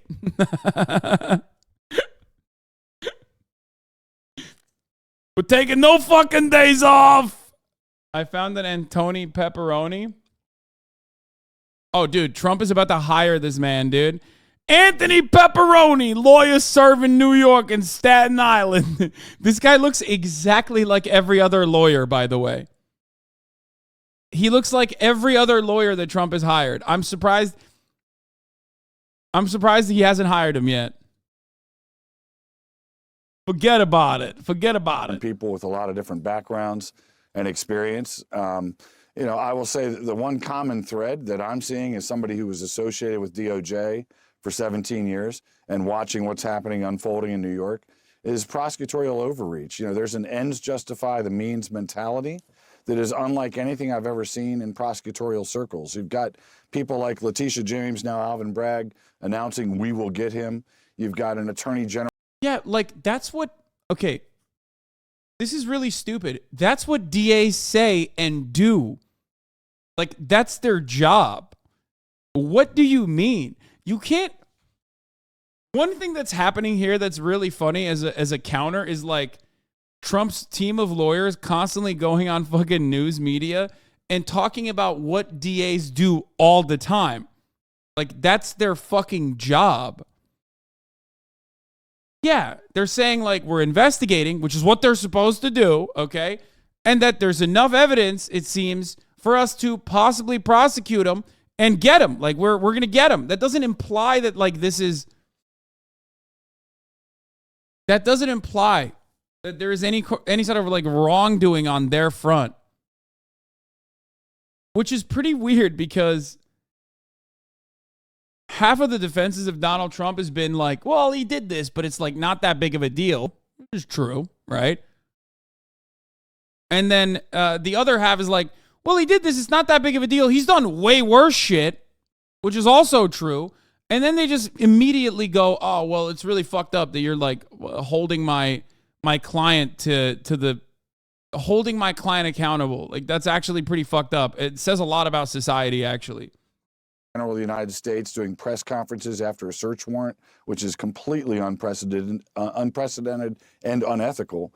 And so what we do is, you know, we kind of shadow the investigations, figure out the actual facts, and find ways to litigate, often under seal, some of the issues that are just rolling through these these heavy-handed investigations into the president. You noted all he's got plenty of resources to bear to fight back. You noted all the attorneys who are on the team. How many exactly are there? How many attorneys are there representing Trump at this time?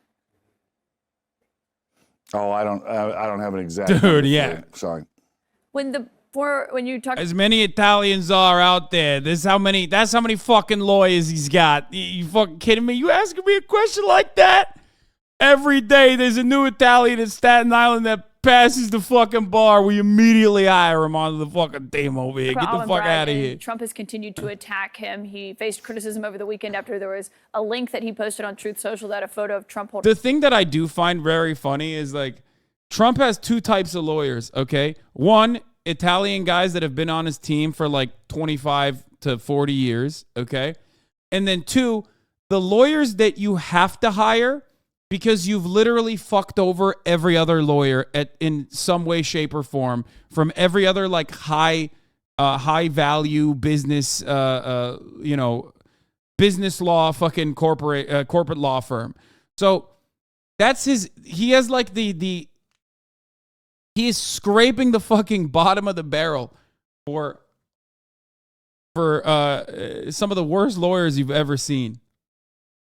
Holding a baseball bat next to a picture of Alvin Bragg. Is it inappropriate for your client to and the post hot things ones? like Yeah, that, he has the hot attacking attorneys district too. Attorney, calling him an animal, calling him a racist?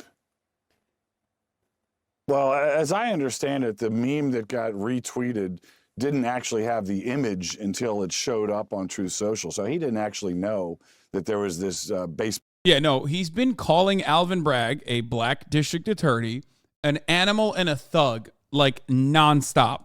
Okay. He also calls Alvin Bragg, just like he did with Letitia James, who also happens to be black, a thug or someone who is a anti-white racist. Okay. You look like 30-year-old Matthew Calamari. It's true. He fucking does over here.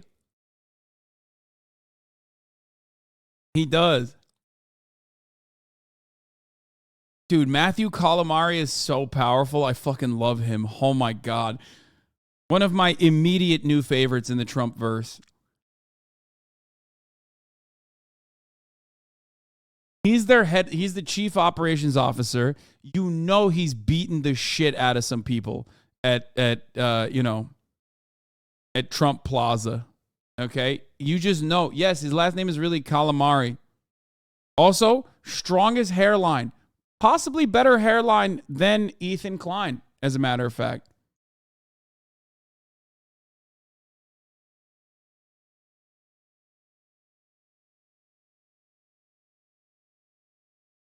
I gotta pee. Baseball bad image thing. Look, it's unfortunate that happened, and there's a lot of room for an emotional reaction from anybody. Any client I have would be angry at this point. But the general concern that President Trump has, and I think it's a very genuine one, is that this is not even just about him. Yes, he's being targeted for political persecution, but this is an attack on the fabric of our system, on the whole presumption of innocence, due process, prosecutorial ethics. I mean, all of this is in play under that category of rule of law. And I'm as frustrated as anyone to see this kind of change in a system that heretofore had been the best in the world. You're representing Trump on the classified documents matter. Did he still know that there were classified documents still at Mar-a-Lago after a subpoena came to return those documents? Yeah, I'm not going to get into facts of any investigation that's pending. What I can tell you is, you can't say whether or not he knew if there were still documents there? Well, Caitlin, do you really expect that we're going to have that kind of conversation? I think you know better. But the reality is the president has every right. We entrust presidents under the Constitution to know state secrets, to be familiar with these things, to even hold on to documents and determine which ones they're going to hold on to and which ones they're going to give to the archivist. So criminalizing that process was absurd. That's nothing that's ever happened in history. You've got thousands of classified documents sitting in Chicago for the Obama Foundation, no similar treatment. And that's really what President Trump is fighting about, and that's what we're fighting about, is the idea that somehow this whole criminal justice system can be turned on its head because of him. You know, one person gets differential treatment across the board, whether it's criminalizing a civil dispute about documents, whether it's ignoring peaceful words on January 6th, or threading together this ridiculous misdemeanor through the least credible witnesses you can imagine in New York. It's only him. He's the only one that gets that treatment, and we're going to fight back hard. Well, I think it's a fair question to ask, given the Justice Department wanted those documents so back. Fucked We've up. seen the fight that played out. But Jim Trusty, representing President Trump Jim right Trusty, now, thank you for baby. joining us this morning. Thank you for your... Thank you very much, Jim Trusty. Okay, this is the last thing that we're going to look at, and then Michael Pence, and we got a lot going on other than the Trump indictment, obviously. And we got the Trash Taste podcast that we're going to take a look at as well. We're going to be reacting to over here later as well. Remember, there's a lot going on today. We fucking gaming. So do I hear gaming in the fucking chat? Maybe a little bit later. Okay. In this hour with the indictment of former President Donald Trump. A New York grand jury voted to indict the former president yesterday. Now, he is expected to turn himself in to be arraigned on Tuesday. We do not have the exact charges, but we do know this, that they're related to the alleged falsification of business records in connection with hush money payments made to adult film star Stormy Daniels before the 2016 election. Trump has called this indictment, as you know, a political persecution and election interference at the highest level in history. CBS News legal analyst that's Ricky Kleeman joins us along with our chief political analyst, that's John Dickerson. Welcome to you both. Ricky, welcome back to you. John, let's start with you. You know, the Democrats say no one is above the law. Let's let the process play out. Republicans say that this is just a witch hunt, legal voodoo. What do you say? What was your reaction when you heard? Are they both right? We don't know because we don't know what's in the indictment. That's my first reaction was, let's wait till we actually find out what's in the indictment. Of course, that's a night. Of course, you can't do that. You cannot do that. Let's be real. There's no waiting. Partially because Donald Trump himself. There's no waiting partially because Donald Trump himself has quite literally been the person leaking this grand jury shit before anyone was supposed to know because of the people that they pulled in from his team, which in and of itself is not allowed for the record. Like what leaked where from who? Like there's that part of the process was not supposed to be public. That's why you're not supposed to know what the grand jury indictment counts are supposed to be. We don't know any of this yet. Like none of this stuff is public. It's likely his own legal team leaked the 34 counts of business fraud thing too. Yeah, no, that's what I'm saying. A lot of this stuff is supposed to be made public when he is arraigned. Okay?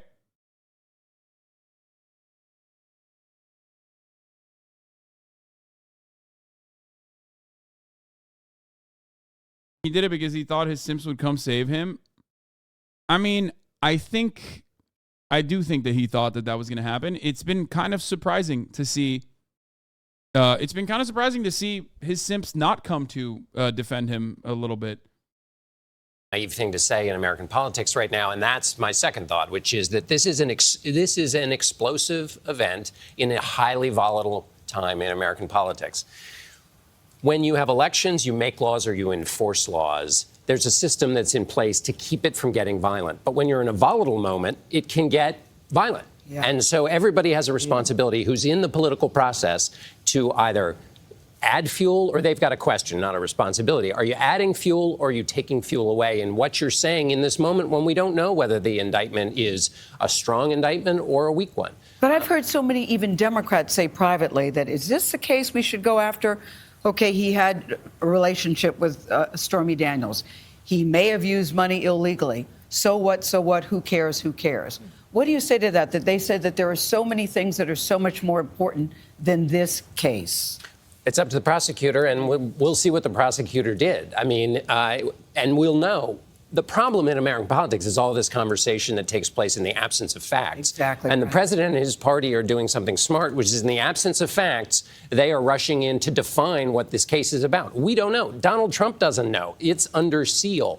And the question is, after January 6th, where we saw what Donald Trump did when there was an official proceeding that he didn't like. Yes. When you're in his party, are you adding to this volatility or are you removing it? Kevin McCarthy, after the election, he said that Donald Trump won. That was a lie. Yes. Then on January 6th. People have jobs, less time than during COVID. I think there's also a social deterrent after seeing what happens on January 6th. The mid-tier crazies probably have spouses putting their foot down, stopping them from going. And the ultra crazies probably think it's a Fed honey trap. No, I think it's mostly ultra crazies that are remaining, and there's not a lot of them remaining. What a curveball this one threw me, says M HUD. What a curveball this TikTok threw me. Messages for Hillary Clinton. If you're not Hillary, just keep scrolling. Hillary, girl. The fuck? That was unexpected. That's the most like lock her up looking ass dude right there. But I guess he's like lock her up, and by that I mean I want to lock that ass up, Hillary. I'm talking marriage, baby. Leave Bill Clinton. Stay with me.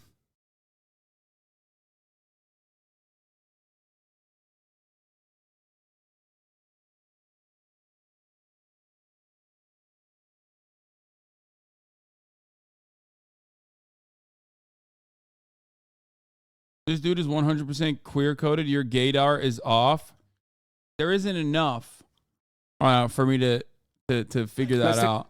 Oh, yeah. Breaking footage. Andrew Tate and Tristan are freed from prison. We're going to talk about that in a second. Okay. Oops.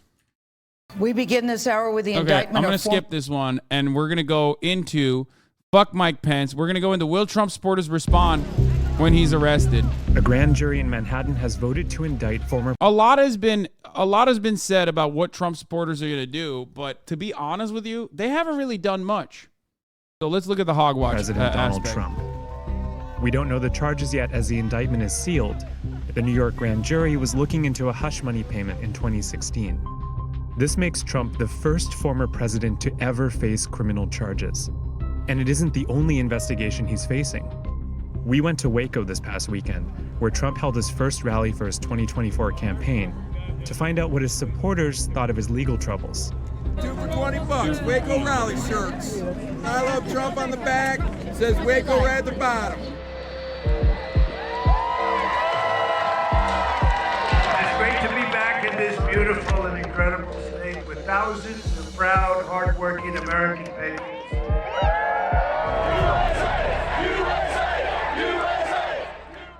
Are you worried that these criminal investigations could complicate Trump's campaign? No. I think it's a great thing. You think it's a great thing? Yeah.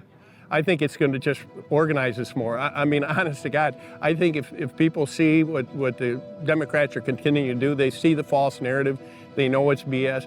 I mean, if there was really a chance of it going to trial, which it isn't, zero. Read my lips. It ain't going to never go to trial, okay? Trump can show up, they could handcuff him, they could have him stand on his head. It ain't going to make no difference. But how about this? 2 nights before the rally, Trump lashed out at the prosecutor in the hush money case, posting on Truth Social that a charge against him could result in, quote, death and destruction. Trump is warned of death. That's crazy, man. That's a crazy fucking thing to be able to say about your... Like, in Trump's case, it's like supposed to be a valid threat, too.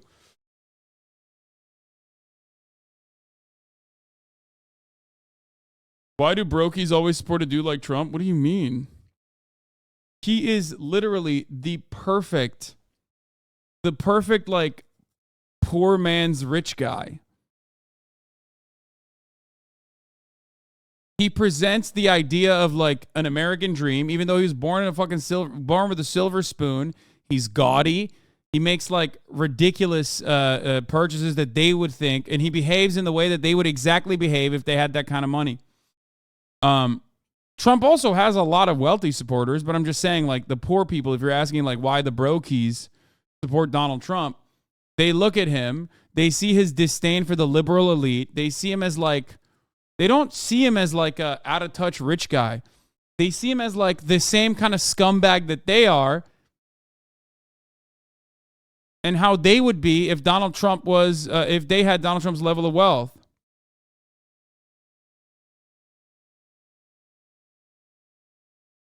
It's not even true. It's petite bourgeois car dealership owners who are his craziest supporters. That part is true, yes. But there are plenty of very poor people that absolutely fucking love him. What do you mean? Trump code switches harder than awesome when the girls are in town, class switching. But he doesn't. He doesn't even class switch, really. He just like openly, he even will show his disdain for the working poor, like regularly. He doesn't like his fucking followers.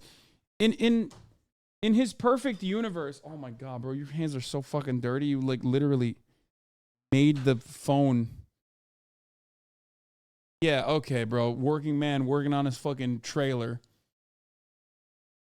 Oh, okay. Well, it's machining oil, but you're literally, again, it's on your Porsche trailer, Mr. Working Man.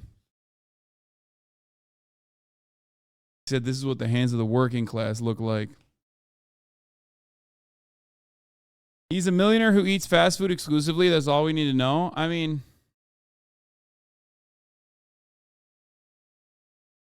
no, it ain't, bro. Everyone around Fresno area, the small cow towns are filled with Trumpies.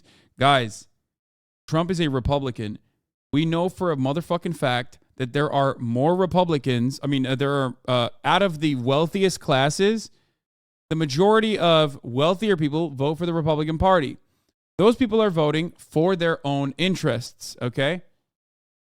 What we're talking about, however, is the people that actually move the needle. Because in this country, there are more poor people than there are rich people, okay? That's it. And there are plenty of, there's not 74 million car dealership owners in this country.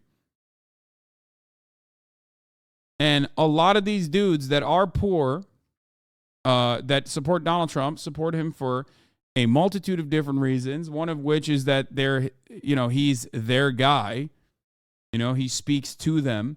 Even when he says they're like dirty or treats them like they're dirty little piglets, which he does regularly, they're like, he's right. We should keep our head down. That's a rich man that's fighting for our rights. So he's allowed to say it. He's right. He ain't wrong. He tells it like it is. Like when Trump fat shames his followers and shit, when he himself is fat, it's the same energy when they're like, I would make a joke like that. Death and destruction, he said the other day, if he's indicted. What do you think he means by that? He said what? He said that there'll be death and destruction.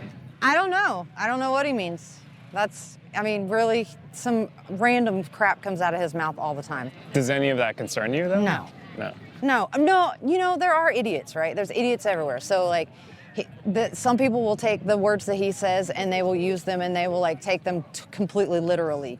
But you don't think he does it intentionally to incite No, violence? I think it's how language is used. All of a sudden now in the past couple of years, it's since January 6th, basically, they're taking everything so literally as to what everybody says.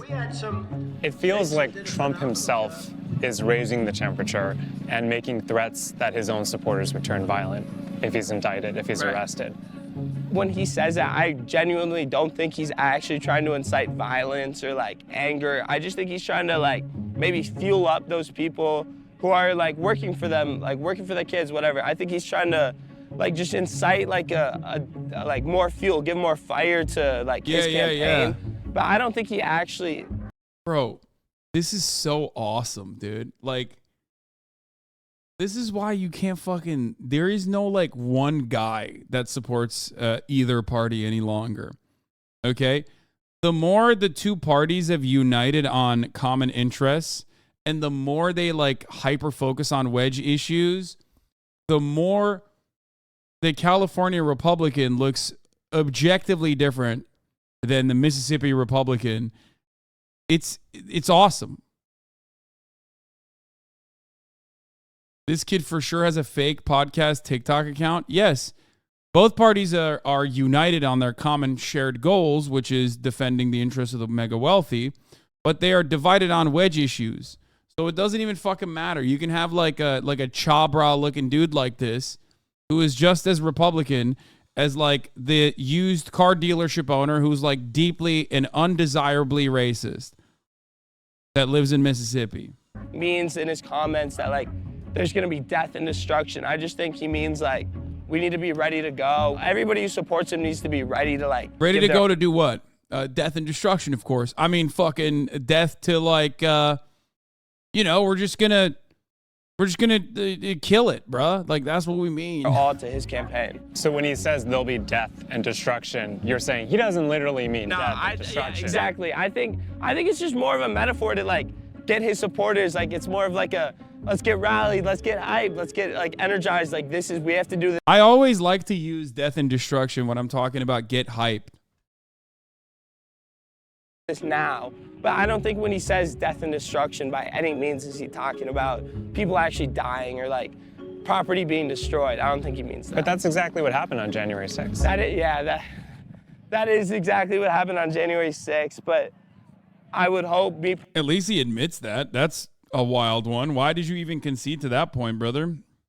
Get him. He's not a real one. He's Antifa probably. Personally, I would hope that we wouldn't go back to that. But I really think he's trying to get the people energized, saying this is our time. This has to happen now. This is what's best for our country. And I think the amount of people here really reflects that. It probably makes me the most innocent man in the history of. Bro, this rally looks dog water. The attendance is poor, man. This is not a good fucking rally. Numbers wise, it looks like shit. I will admit. He kind of fell off, man. This is his first rally of the upcoming election cycle. Maybe because he picked it in Waco, which is still relatively far from a lot of shit when that's just Texas. Still close enough to population centers, but not exactly like having it in a population center. They're all in jail. Not that many people actually went to jail for January 6th, my friend. No, it's infinitely more likely that they died of COVID than they actually went to jail for January 6th.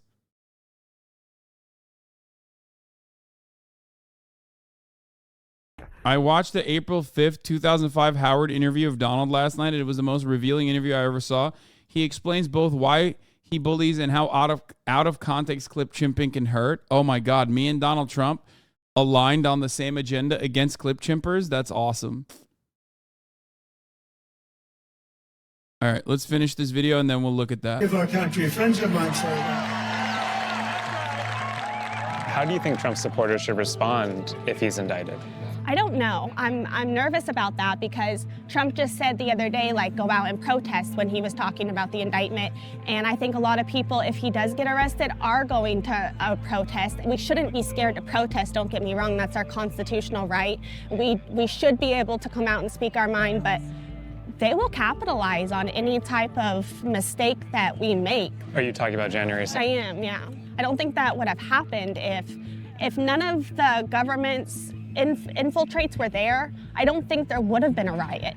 I don't think the majority of Trump supporters are violent antagonists. I don't think that is our base at all, but all you need is a little bit of push sometimes to get people to do the wrong thing, and anything could happen. Thank you, Texas. Chat is unbearable. No, you can't fix these people, okay? You can't. Stop. Violent tornado alert today. Okay. Yeah, that is currently in where is it?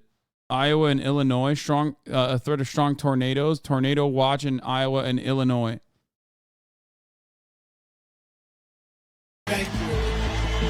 God bless you all. Thank you very much. Thank you.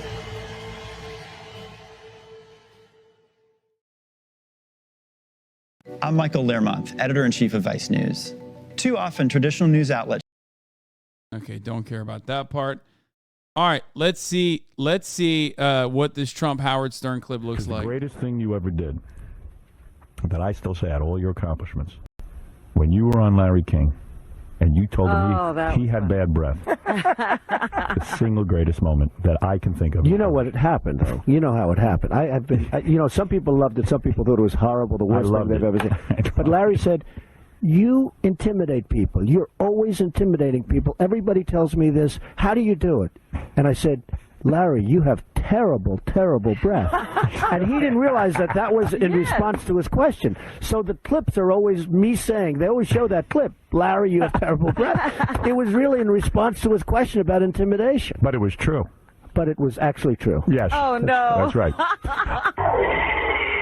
Because the question. So the clips are always me saying, they always show that clip, Larry, you have terrible breath. It was really in response to his question about intimidation. But it was true.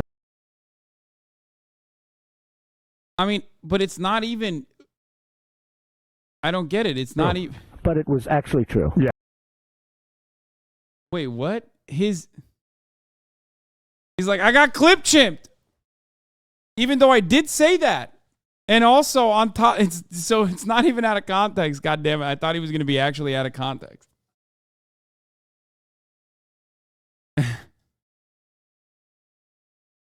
He was showing Larry how he intimidates people. Though, okay, fair. M. Hud is a way bigger Trump simp than I am at this point. That's why he's defending him religiously like that.